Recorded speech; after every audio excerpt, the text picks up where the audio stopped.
Hoy esto es lo que tenemos. Y desde luego que no es un cambio de régimen. Hay una sed de petróleo, por controlar el petróleo. Hasta tal punto no es un cambio de régimen que María Corina Machado, esta madrugada, de nuevo, pidiendo que se la deje entrar y que se releve al gobierno de Venezuela. En fin. Yo hablo sobre hechos ciertos. Hablo sobre hechos ciertos. Los venezolanos no vamos a descansar hasta que se desmonte una estructura criminal, hasta que exista justicia, Estado de Derecho, libertades, transparencia. Pero los planes de Estados Unidos no pasan por la política, pasan por la economía. No pasan por el cambio de gobierno, sino por el cambio de socio. Adela, vamos a echar un vistazo porque Donald Trump ha dibujado esta madrugada las 3 fases del plan que viene. Las 3 se encaminan al dinero. Y en todas ellas hay una palabra en común que es petróleo. Son 3 tiempos que están perfectamente definidos. Un plan que arranca con una fase de estabilización. 2 objetivos. 1, una cuestión de seguridad para intentar evitar el caos inmediato tras la detención de Maduro.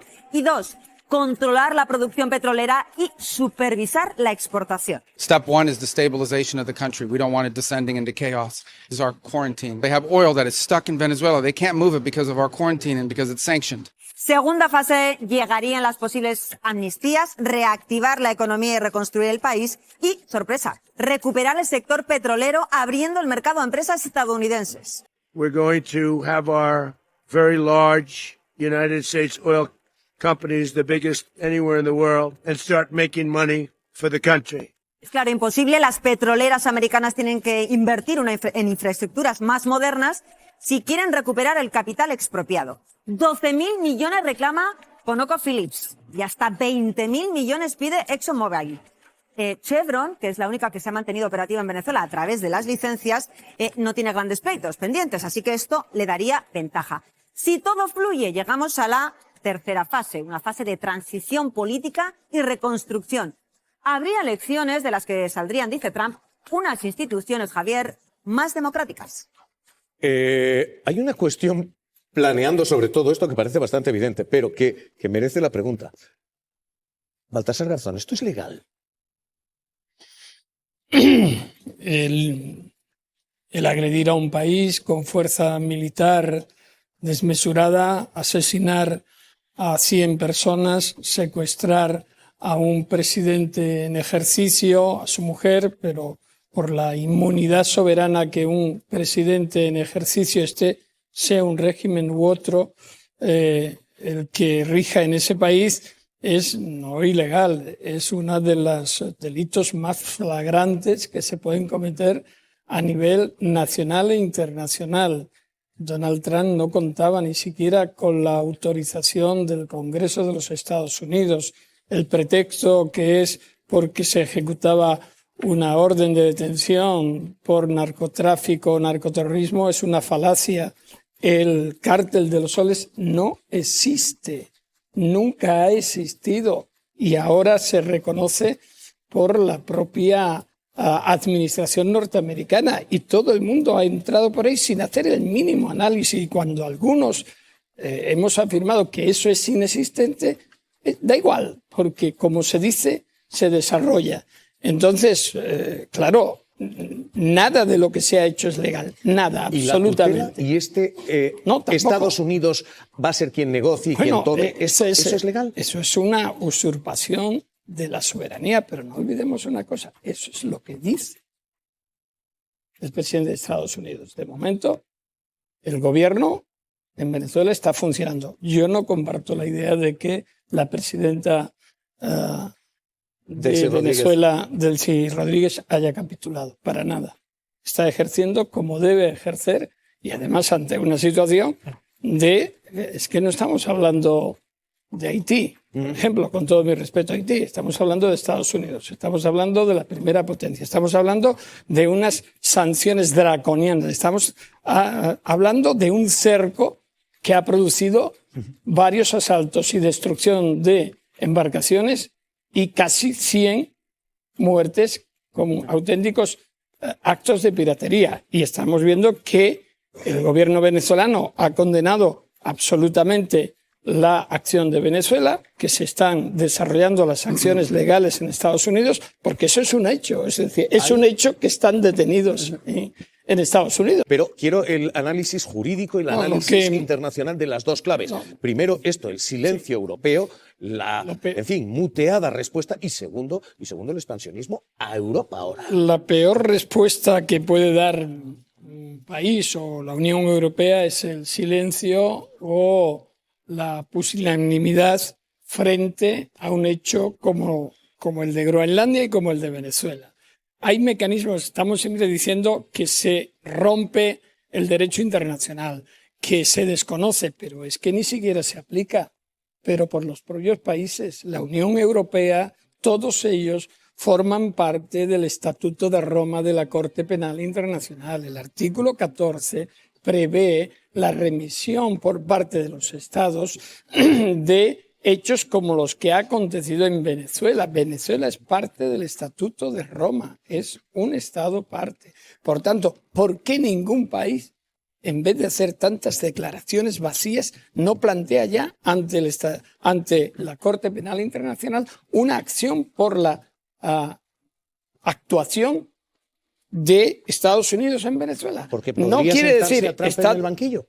Claro que Pero sí. Estados Unidos no forma parte de la Corte Penal Internacional. Territorio venezolano. Venezuela, parte del Estatuto de Roma.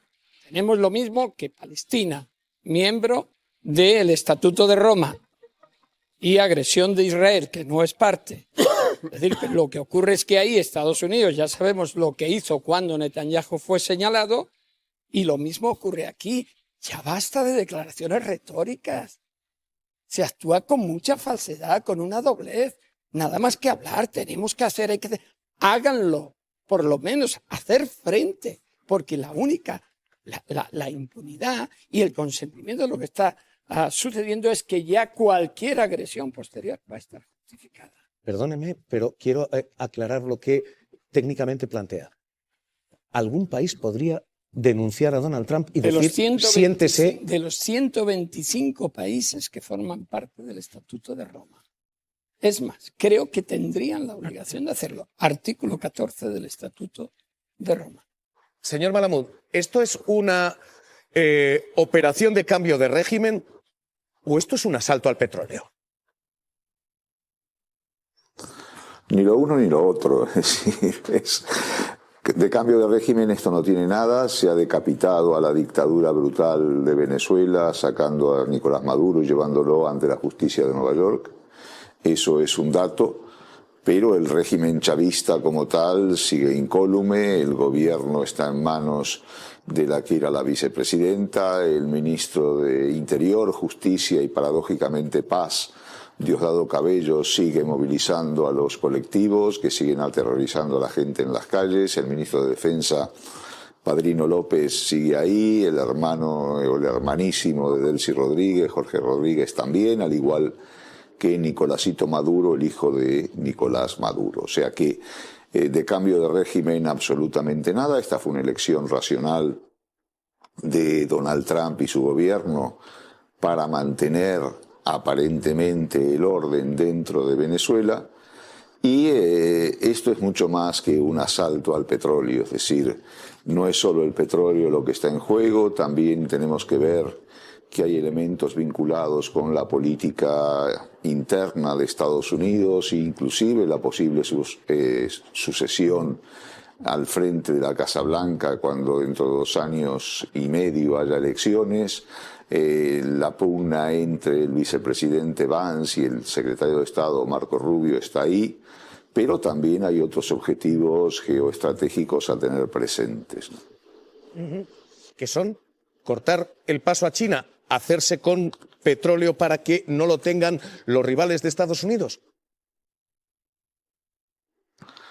Obviamente que el tema de China está sobre la mesa. La nueva doctrina de seguridad nacional lo establece claramente, lo que se ha dado en llamar el corolario Trump de la doctrina Monroe, establece que Estados Unidos vuelve a mirar con ojos muy atentos y con intereses muy claros al hemisferio occidental, es decir, América Latina, Canadá y Estados Unidos y el Caribe, con un doble objetivo. En primer lugar, proteger sus fronteras internas y en segundo lugar, cortar el paso a China, ¿no? Es decir, vamos a ver si esto puede ocurrir. En Venezuela es factible que pase, pero en otros países de América Latina y sobre todo de América del Sur, donde China es el primero o el segundo socio comercial, va a ser más complicado. Ocurrió con Bolsonaro en su día, cuando intentó cortar lazos con China, pero no pudo porque los grandes exportadores de carne y cereales le dijeron: este es nuestro principal mercado.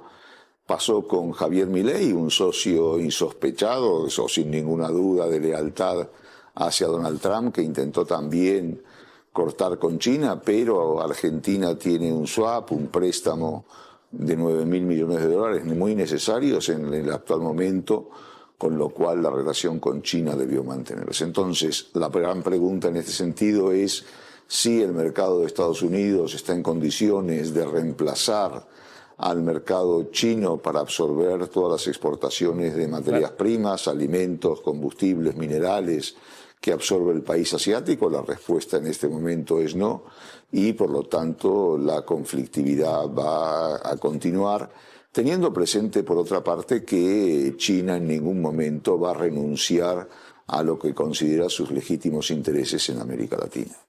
Pues Carlos Malamud, investigador para América Latina del Real Instituto Elcano. Gracias por estar con nosotros. Le mando un abrazo. Cuídese.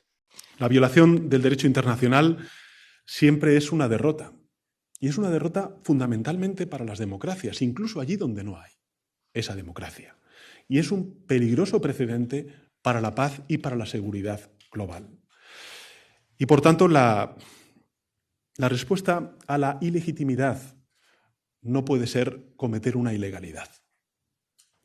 España seguirá haciendo todo lo necesario en defensa del pueblo venezolano, de su soberanía, de su derecho a elegir un futuro democrático sin injerencias externas. El futuro de Venezuela, quien tiene que decidirlo, son los venezolanos y las venezolanas. Y eso es lo que defenderá España cuando efectivamente esta transición se ponga en marcha. Que nadie lo dude, vamos a ayudar positivamente a la transición a la democracia en Venezuela. Lo vamos a hacer de forma activa. Lo haremos también desde el valor que nos otorga la experiencia histórica de nuestro país para que el futuro de Venezuela sea el que decidan los venezolanos. No un país extranjero, no intereses ajenos a los de los venezolanos y las venezolanas.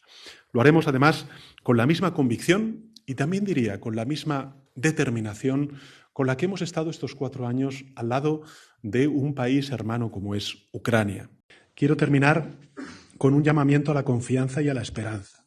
Confianza y esperanza en nuestras convicciones, en nuestras instituciones, en nuestros servidores y servidoras públicos. Confianza en nuestro país, un gran país que quiere seguir prosperando en un mundo que necesariamente tiene que ir a mejor y no a peor. Y también quiero concluir, por tanto, con esas palabras de esperanza, porque yo creo que nuestro país, aunque impere ahora mismo en el debate publicado otro tipo de parámetros, de coordenadas, de discursos, yo creo que nuestro país no está solo. España no está sola. En cada foro hay socios que creen en las reglas. En cada región hay actores que apuestan por el diálogo. En cada crisis hay un espacio de oportunidad para la acción diplomática. Por eso creo que es importante que busquen ustedes también esos espacios. Este año, por tanto, creo que va a ser muy importante para la política exterior española, también para la cooperación, con la vista en lo urgente, pero también el corazón en lo importante. Porque lo urgente, evidentemente, salva vidas hoy, pero lo importante, cambia destinos para mañana y para muchas décadas. Creo que hoy, cuando nos acercamos a los medios de comunicación, cuando vemos las informaciones en las televisiones, en los telediarios, sobre todo en quien pensamos es en nuestros hijos y en nuestras hijas, en nuestros nietos y en nuestras nietas. Y creo que ese trabajo diario que ustedes hacen como embajadores y embajadoras, convirtiendo estas nobles intenciones que tenemos en hechos, son las que marcan el destino de las sociedades. Por eso creo que es muy importante el trabajo que hacen Y por eso cuenten con algo muy poderoso, y es la convicción de que no hay mejor arma para definir el destino de nuestras sociedades que la diplomacia que ustedes lideran y que ustedes practican en nuestras embajadas y en nuestras representaciones.